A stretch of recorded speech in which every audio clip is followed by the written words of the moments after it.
Yara Gambirasio lahir pada tanggal 21 Mei 1997 di sebuah kota kecil di Italia bernama Bimbate de Sapra, tempat yang tenang dan tidak jauh dari Milan. Keluarga Yara telah tinggal di sana selama beberapa generasi. Dia memiliki orang tua yang penyayang, seorang kakak perempuan, dan 2 adik laki-laki. Yara mencintai kampung halamannya. Dia bersekolah di sekolah setempat, memiliki banyak teman, dan sangat aktif dalam olahraga senam. Hanya beberapa ratus meter dari rumahnya terdapat pusat olahraga besar dan Yara pergi ke sana hampir setiap minggu.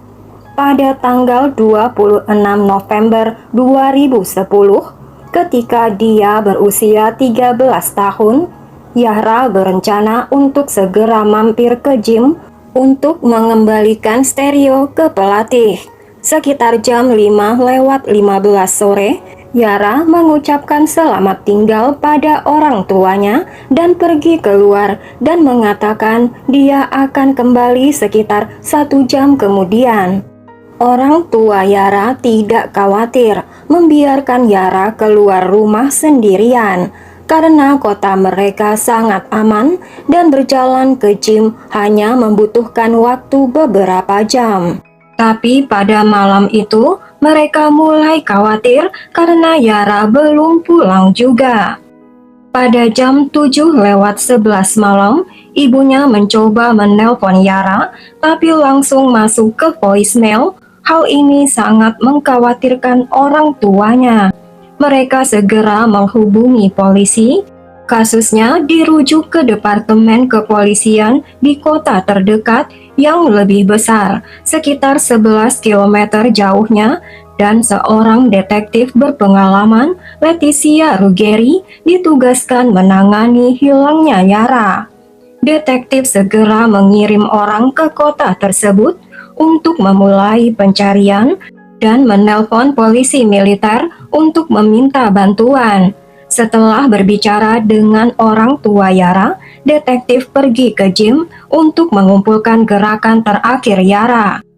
Pelatih Yara mengkonfirmasi bahwa Yara datang sekitar jam 5:30 sore. Teman-teman Yara juga mengatakan bahwa mereka melihat Yara mengobrol dengan Yara, melihat Yara melakukan beberapa latihan, dan kemudian melihat Yara pulang ke rumah.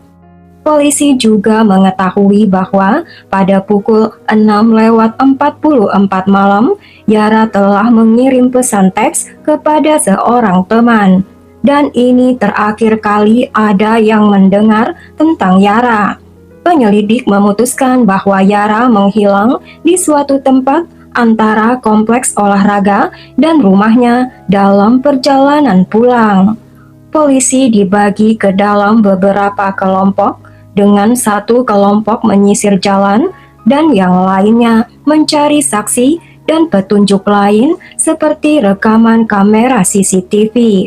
Polisi mencari di sekitar pusat olahraga tetapi tidak menemukan Yara.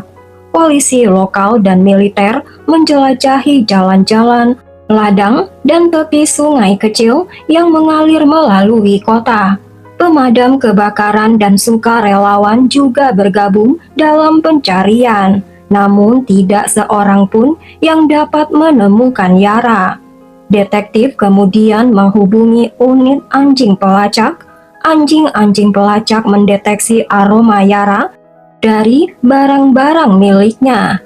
Tapi alih-alih mengarahkan polisi ke pusat olahraga menuju rumahnya, anjing-anjing itu mengindikasikan bahwa Yara telah bergerak ke arah berlawanan menuju ke kota kecil lain bernama Mapello.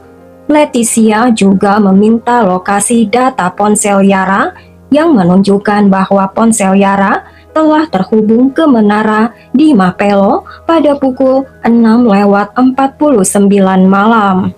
Hanya 5 menit setelah Yara mengirim pesan teksnya ke temannya. Mengingat jarak dari pusat olahraga, hampir dipastikan bahwa Yara tidak bisa sampai ke Mapelo dengan berjalan kaki. Jadi Yara pasti dibawa ke sana oleh kendaraan. Sampai saat ini jejak Yara tidak ditemukan dan polisi punya dua teori utama.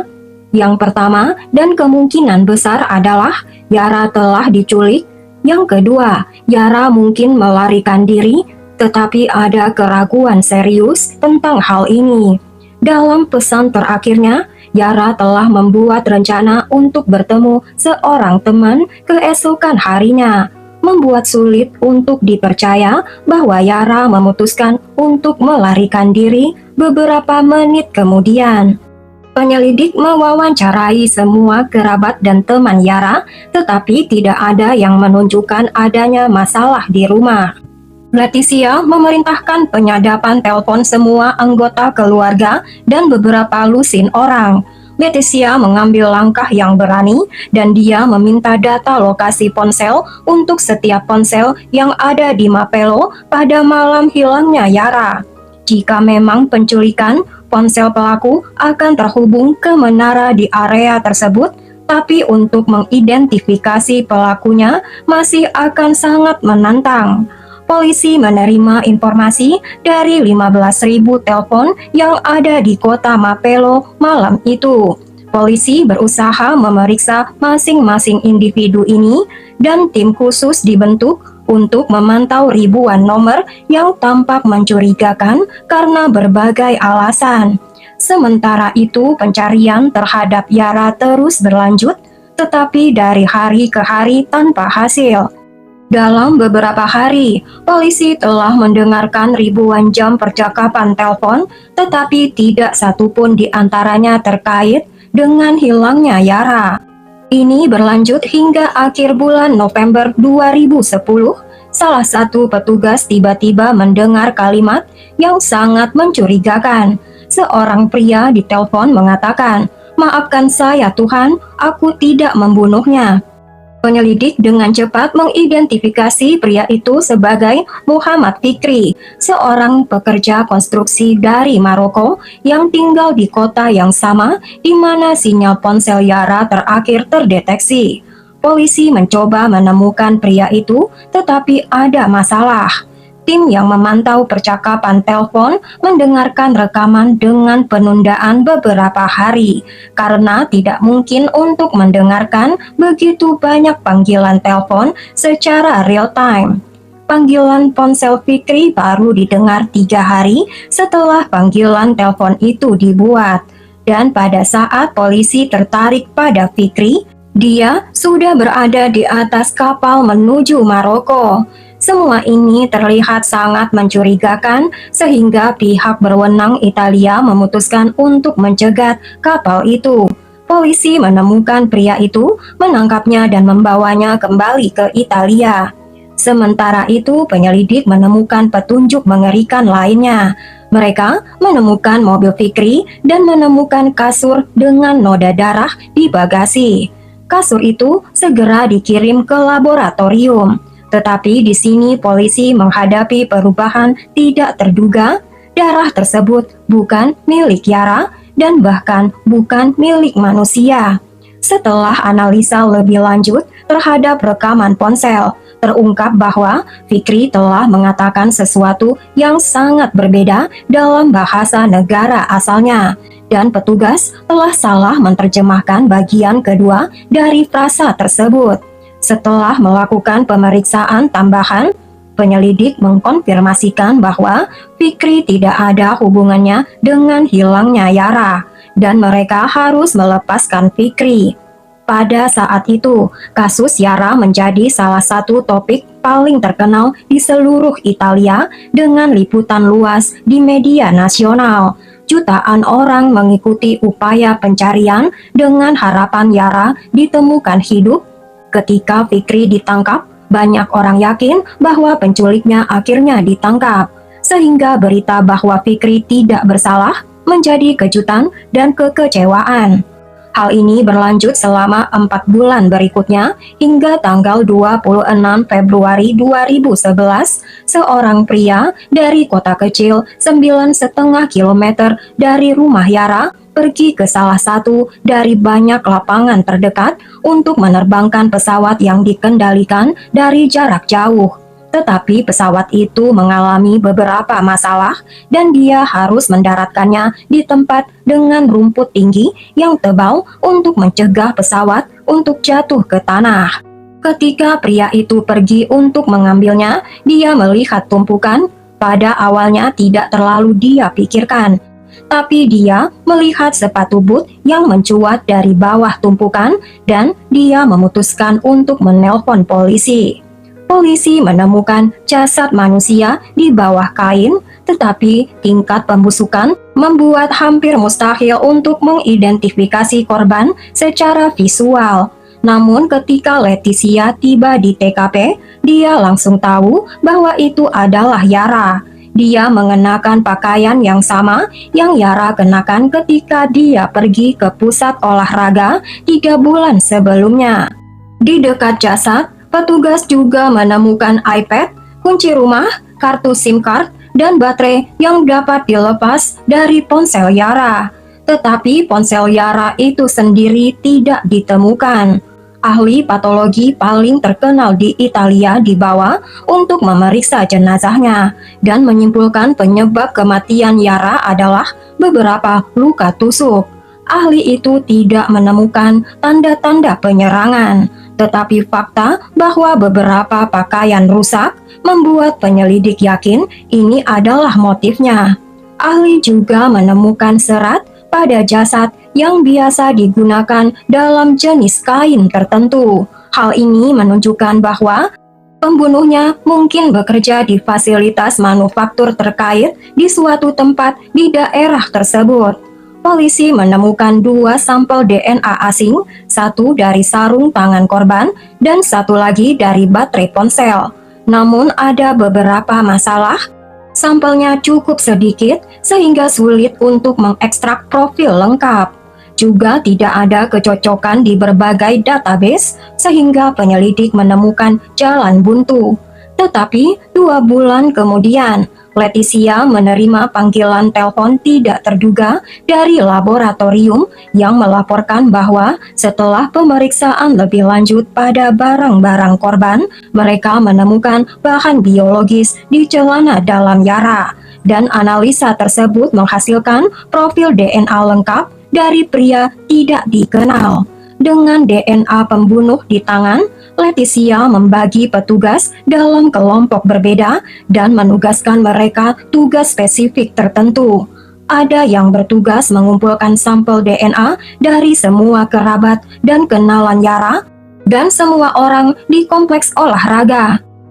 Beberapa petugas fokus menganalisis data lokasi ponsel, menyusun daftar orang-orang yang melakukan perjalanan dari kota tempat tinggal Yara ke kota Mapello pada malam itu, dan kemudian mengumpulkan sampel DNA mereka. Mengingat skala besar tugas ini, Leticia harus menunggu berminggu-minggu untuk mendapatkan hasil. Bahkan 3 laboratorium dari seluruh Italia mengerjakan sampel DNA. Prosesnya bisa memakan waktu bertahun-tahun. Polisi menemukan ribuan sampel DNA, tapi tidak ada satupun yang cocok. Leticia terus memikirkan cara untuk mendapatkan petunjuk.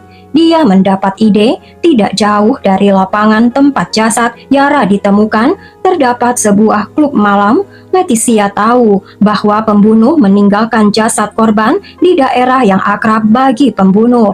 Dan klub malam itu memiliki reputasi sebagai pusat bagi orang-orang dengan catatan kriminal.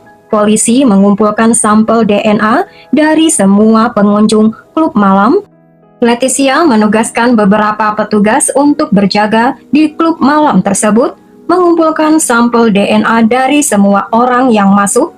Karena semua pengunjung memiliki kartu anggota, penyelidik dapat mengakses informasi semua orang yang mengunjungi klub malam di masa lalu. Dan tidak lama, Leticia menerima telepon dari laboratorium DNA salah satu pengunjung cocok dengan profil pembunuh. Pria itu bernama Damiano, tapi ada masalah. Kecocokannya hanya sebagian, dan Damiano dibebaskan sebagai tersangka. Karena Damiano berada di benua lain pada saat hilangnya Yara. Para ahli berasumsi bahwa karena DNA-nya hanya sebagian yang cocok dengan profil DNA pembunuh, Damiano pasti terkait dengan pelaku sebenarnya. Tim Leticia mulai menyelidiki keluarga Damiano untuk mengidentifikasi tersangka yang paling mungkin. Karena ini terjadi sebelum adanya silsilah genetik yang umum dipakai dalam penyelidikan kriminal, mereka segera menemukan Ibu Damiano telah bekerja sebagai pembantu rumah tangga untuk keluarga Yara selama 10 tahun. Tetapi dia meninggalkan pekerjaannya beberapa tahun yang lalu. Pencarian tersangka berlarut-larut selama beberapa bulan. Leticia menyimpulkan bahwa tidak ada kerabat dekat Damiano yang merupakan pembunuh Yara. Karena itu, polisi harus menyelidiki ratusan, bahkan ribuan kerabat jauh Damiano. Karena berbulan-bulan tanpa hasil, media menuduh Leticia dan tim tidak kompeten dan enggan menangani kasus ini. Leticia dan timnya memeriksa berbagai silsilah keluarga dan arsip catatan sejak tahun 1716, namun menemukan jalan buntu. Ini berlanjut hingga bulan September 2011 ketika penyelidik akhirnya menemukan terobosan. Satu silsilah keluarga mengarahkan mereka ke seorang pria bernama Giuseppe yang sudah meninggal. Namun jandanya masih menyimpan beberapa perangko dan ahli berhasil mengekstrak profil DNA-nya.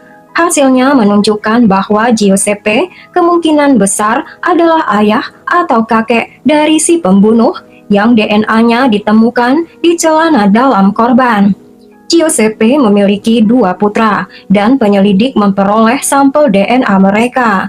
Tapi penyelidik kecewa. Meskipun hasilnya menunjukkan kecocokan yang dekat, tidak satupun dari anak laki-laki itu adalah pembunuhnya. Leticia berpikir pembunuhnya pasti mempunyai hubungan dekat dengan keluarga ini. Namun, kedua anak laki-lakinya tidak menunjukkan kecocokan yang lengkap. Satu-satunya kemungkinan adalah Giuseppe mungkin punya anak dengan wanita lain. Polisi berusaha mengungkap informasi ini, namun sulit mengungkap informasi yang sensitif. Setahun kemudian, detektif mengetahui bahwa sejak tahun 1960-an, Giuseppe telah mengunjungi kompleks spa di kota kecil dekat Milan tanpa istrinya. Giuseppe tinggal di sana selama 2 minggu tiap bulan Mei, dan Giuseppe tidak pernah membawa keluarganya bersamanya. Leticia meminta catatan dari pengunjung kompleks spa selama bertahun-tahun, dan yang mengejutkan, dokumen ini masih tersedia dan penyelidik mulai memeriksanya. Mereka menyusun daftar semua wanita yang mengunjungi spa di waktu yang sama dengan Giuseppe. Namun, detektif belum bisa menemukan kemungkinan kekasih Giuseppe. Sementara itu, media mengetahui apa yang sedang dicari detektif, dan teori tentang anak rahasia memicu minat luas di Italia. Jurnalis mulai melakukan pencarian sendiri untuk anak-anak yang dilahirkan dari perselingkuhan. Dengan perhatian luas terhadap kasus ini, mencari kekasih Giuseppe, polisi menemukan beberapa petunjuk bahwa Giuseppe mungkin berselingkuh dengan wanita bernama Esther Artsufi. Ketika sekarang ahli telah memeriksa sampel yang benar, mereka menemukan bahwa Esther memang ibu si pembunuh. Detektif menemukan Esther memiliki 3 anak, termasuk kembar, seorang anak laki-laki dan anak perempuan yang sesuai dengan profil usia pembunuh. Walaupun anak-anak itu dianggap anak sah dari suami sah Esther, penyelidik mencurigai bahwa Giuseppe adalah ayah kandung pembunuh. Karena pelakunya laki-laki, penyelidik fokus pada anak laki-laki Esther. Pada saat penyelidikan, anak laki-laki Esther itu berusia 42 tahun. Dia bekerja sebagai kuli bangunan dan tinggal bersama istri dan anak-anaknya di kota Mapelo, kota yang sama di mana sinyal ponsel Yara menghilang. Detektif segera menyusun rencana untuk mendapatkan sampel DNA laki-laki itu tanpa membuatnya takut. Leticia mengetahui laki-laki itu menggunakan jalan tertentu setiap hari dan detektif mengatur pos pemeriksaan di sana. Pria itu tidak tahu alasan sebenarnya dia meniup alat penghisap nafas yang mana air liurnya segera dikirim ke laboratorium.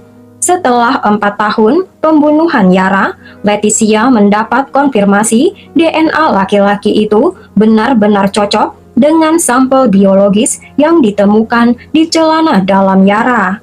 Laki-laki itu bernama Massimo Giuseppe Bossetti. Meskipun Massimo adalah anak kekasih Esther, yaitu Giuseppe, Esther menyelipkan nama kekasihnya menjadi nama tengah anaknya. Pada tanggal 16 Juni 2014, Massimo akhirnya ditangkap. Massimo menyangkal keterlibatannya dalam kejahatan itu dan mengaku tidak bersalah. Selama persiapan persidangan, penyelidik menemukan fakta mengejutkan. Pada saat Yara menghilang, ponsel Massimo berlokasi di kota di mana Yara tinggal, tetapi dimatikan pada pukul 5:45 sore dan tidak dihidupkan lagi sampai keesokan paginya. Mobil Massimo tertangkap dalam rekaman kamera pengawas di dekat pusat olahraga di sore yang sama, hanya beberapa menit sebelum Yara hilang. Mobil itu tidak mempunyai plat nomor, sehingga sulit untuk mengidentifikasi si pengemudi. Sebelum Massimo ditangkap, serat yang ditemukan di jok mobilnya cocok dengan serat yang ditemukan di jasad korban. Jaksa memanggil saksi yang tinggal di kota tempat tinggal Yara. Wanita itu mengaku pada malam Yara hilang, dia pergi keluar untuk membuang sampah. Ketika dia melihat mobil melaju kencang di dekat rumahnya. Menurutnya mobil tersebut mirip dengan mobil Massimo dan dia melihat seorang anak di dalamnya. Dan dia mendengar teriakan datang dari mobil itu. Polisi menemukan bahwa Massimo sering berhenti di restoran pizza di jalan yang sama dengan rumah Yara. Kemungkinan Massimo jauh sebelum penculikan dan mungkin dia telah merencanakan kejahatan tersebut. Berdasarkan rekaman CCTV, Massimo mengklaim dia pulang kerja malam itu, tetapi penyelidik menemukan Massimo tidak bekerja pada hari itu, yang dikonfirmasi oleh testimoni rekan-rekannya, rekaman CCTV, dan data lokasi ponselnya.